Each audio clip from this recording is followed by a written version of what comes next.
Yeah, Mr. Secretary, thank you so much for being here with me today. I appreciate it. Let's dive right into the American Jobs Plan. So $2 trillion on everything from bridges and roads to investing in the future, really. So why don't you just talk about what makes this plan the best plan for the Biden administration and for America? Well, I think the best thing about it is the job creation that it is going to lead to. Economists are assessing it. They're saying it's going to create millions of jobs. And by the way, a lot of those, the majority, don't require a college degree. But of course, it's also going to improve just the way we go about our lives. When you have roads fixed, when you have bridges improved, when you have better options for rail and for transit. Also, some things that maybe didn't count as infrastructure in the past, but they do now, like digital infrastructure. You need broadband connections, just like you need highway connections in order to thrive in today's economy. Improving the power grid, especially after what we saw in Texas, and doing it in a way that enhances our climate and is responsible in terms of things like racial equity, knowing that it really matters that this be done in a fair way. All of those add up into one big picture, one big vision from the president that is something I think this country has been waiting for a long time. Great. And, one of the big things, I think, for our area in particular, Norfolk, Virginia Beach, we cover an area that stretches from the eastern shore of Virginia down to the Outer Banks in North Carolina, all really at sea level. So sea level rise has been a huge issue for us here, and I was going through the plan and I saw, a few things about that. So what about, when you talk about fixing infrastructure, how does that tackle maybe sea level rise, especially for an area like mine? Yeah, two things we got to do. One, deal with it, and two, stop it from getting worse. So on the deal with it front, that's what we mean when we're talking about resilience. Sometimes a road or highway or bridge structure that made sense 50 years ago, we just know that it's going to look different if we want it to work 10 or 20 years from now, especially as we see sea level encroaching on a lot of our infrastructure assets. So this includes dollars for dealing with that, as well as research to make sure we're getting ahead of the future. But the second part, making sure it doesn't get any worse. That's why we've got to make sure we're making good climate choices with our infrastructure and doing it in a way that creates jobs. I'll give you one great example that excites me as the transportation secretary, and that's to work on electric vehicles. The world is moving toward electrification of cars. China is already doing a ton of work on this. I want the electric cars of the future to be made right here in America, from new startup companies to traditional companies in Detroit. They're going in that direction, but we've got to do things like put more charging stations out across the country if we really want to see that change. When we do, it's going to be better for the climate, and it will mean less of these kinds of problems with sea level rise and just the increased frequency of extreme storms that are causing such an issue, whether you're in Hampton Roads, North Carolina, or even inland, a place like I come from in Indiana that's feeling the effect of climate change today. For sure. One thing that really stuck out to me in this plan was the $18 billion for veterans hospitals. Yeah. And you being a veteran, obviously, I know you understand the importance of this, but, this is my area has the largest Navy base in the world and is represented by all branches of the military here. So veterans issues, huge. Can you maybe elaborate a little bit more on just the importance of, how this plan is focusing on these veterans hospitals? Yeah, there are so many Americans who have raised their right hand, so many right there in Norfolk area, and made a promise to the United States of America to put their lives on the line. And America makes a promise back, which is we're going to support you, not just while you're serving, but for the rest of your life. If we really want to keep that promise, we got to have good resources, good assets, good hospitals in the VA system.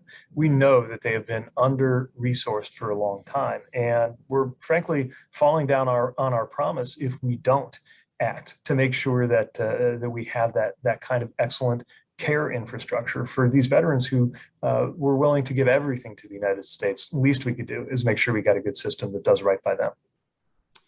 And another big thing here, obviously, like I said, the Navy base, we have a pretty big port, the Port of Virginia here as well. And I know that several billions of dollars have been earmarked to enhance ports as well. That's right. Yeah. Ports, like airports, are a kind of gateway of opportunity for Americans, whether you live near ports, as so many Virginians do, or whether you don't. But if you're a farmer in the middle of the country, you still count on those ports to get our goods out to market. And this is another area where, frankly, we've been falling behind. We haven't made the kinds of investments we need to. And so I know a lot of people think roads and bridges, and that's a big part of infrastructure, but so are ports. So is maritime infrastructure, as people in your region know so well. And we made sure not to leave that out of this plan. And I know, back on land, rail has been something that's been drawing a lot of attention, the focus on rail with this plan. We have a couple Amtrak stations here, and not both of them maybe only have 2 departures a day. I mean, there's not too many people that ride them. So why the focus on this? And I guess how does that, make things better for the economy, for this area as well as the nation? Well, it's about creating great options for Americans. If you live in England or Italy or even China or Japan, famously, you have really good choices for how to get around. And that includes fast, reliable train service. It includes frequent train service. We just haven't had that in the US. Amtrak's done a great job with the resources that they have, which hasn't been enough. But we just did a great event actually in Alexandria, celebrating progress with Amtrak, including a route that's going to run from Staples Mill to Norfolk. But we got a long way to go. And the bottom line is, Americans shouldn't keep settling for less when it comes to passenger rail infrastructure, especially if you think about some of the patterns of economic growth that are coming to the region, having better access to the Washington metro area, having better access to North Carolina and what's going on economically there. And stitching these parts of Virginia together economically creates more opportunities to get to new jobs and just makes it a better place to live. And what you talked about early on is racial inequality, because that's obviously been a huge talking point this last year. I mean, maybe just second to coronavirus in this country, right? And obviously it's an issue with nationwide interest here as well in Norfolk, Virginia Beach. What in this plan addresses that? Because I was going through it and I've found references to race and racial issues throughout the whole thing. Yeah, one thing you'll see is that there are specific funds in this plan to deal with places where a highway was put in and divided or destroyed a Black neighborhood. The truth is that happened many, many times. So we got to make sure it doesn't happen again. But also in the places where damage has been done, we got to put resources into making those neighborhoods more vibrant and reconnecting people who have been cut off from opportunity. We've got to make sure this time around that we do this in a fair and equitable way. And when we do, everyone will be better off. So, we've got a president and a vice president who are so committed to racial fairness, equity, and justice in this country. Sometimes even in something as nitty gritty as where a road goes, that issue is very much at play. And, kind of jumping off that, we have 3 HBCUs in this area: Hampton University, Norfolk State, and Elizabeth City State University. I saw there's some money earmarked for those as well. Well, educational infrastructure, community college infrastructure too. These are all parts of how we have a strong economy and a strong country. And HBCUs play an incredibly important role in making sure that not only that Black students and families have greater connection to opportunity, but also that our country benefits from the talent of Black students who are having a chance to cultivate it in HBCUs that have done such a remarkable, historically important job, often for first generation students whose families hadn't sent somebody to college before, to get them those ladders of opportunity and unlock their talent. Great. I just have a couple more questions for you.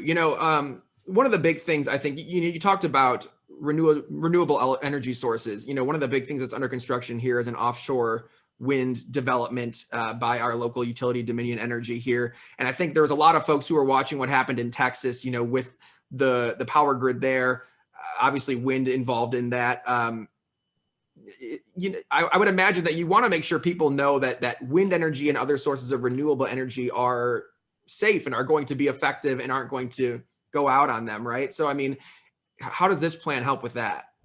Yeah, there's a lot in here for strengthening our energy infrastructure. Now, actually, a lot of times when you see a failure, when you see power outages, it's not just about the generation. More often than not, it's actually about the transmission, the way the power moves around the region of the country. So there's a lot of focus on that transmission piece, as well as encouraging renewable sources of energy like wind.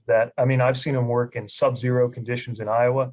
You see them work in all kinds of conditions offshore. But we got to make sure that we are doing well. Again, other countries, frankly, have been pulling ahead in a lot of places. America should lead the way, and this will help us do that.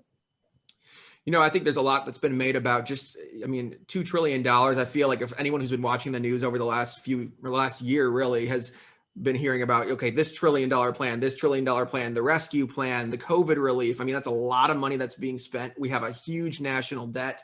So, I mean, what would your response be to, those who are concerned about hearing, how much this is costing on top of the COVID relief we've been doing? I know a lot of GOP lawmakers have kind of expressed concern about that and wanting to shrink this plan.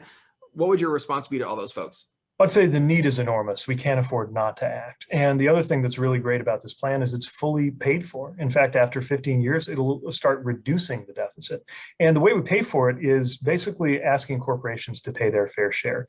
A corporate tax level that's still pretty low, lower than it's been for most of our lifetimes, but enough to get the job done. And by the way, business will do better when we have better ports and airports, better roads and bridges, better trains and transit, because we'll have a better economy. This is a sensible investment in our future.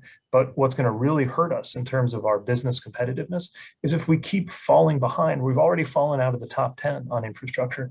It's going to catch up to us, and we'll be seeing that on the bottom line if we don't act fast. You mentioned the corporate tax plan. Is there concern that might scare some corporations away from America? I mean, what's being done to ensure that these companies aren't going to respond by raising prices on Americans, because that's going to impact people with low and middle incomes, or to prevent them from laying people off and moving somewhere else?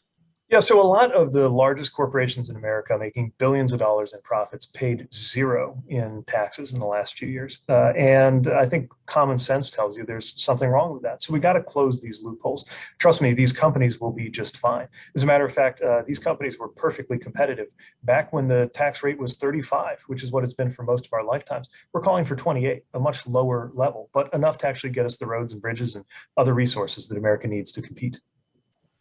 And then as of right now, it seems like it's a pretty even split down in the Senate. And obviously you need the majority for this to go through. What's your strategy, I guess, I'm sure preferably you'd have everybody on board. So what's your strategy maybe to make sure that you're getting more people on board? I know Senator Manchin from West Virginia said, he's not sure about this 28% corporate tax. So, what's your, I guess, plan to ensure that all Democrats get behind this? And then, some Republicans too, I'm sure you'd like to have behind the plan as well. Well, it's a lot of engagement, a lot of dialogue. I've been on the phone constantly with Republican and Democratic members of the House and Senate. If you know anything about President Biden, you know he's the kind of guy who wants to talk to everybody, take in ideas, and he really strongly prefers a bipartisan approach. Now, at the end of the day, we've got to get this done. We'd much rather get this done with Republican input and bipartisan support.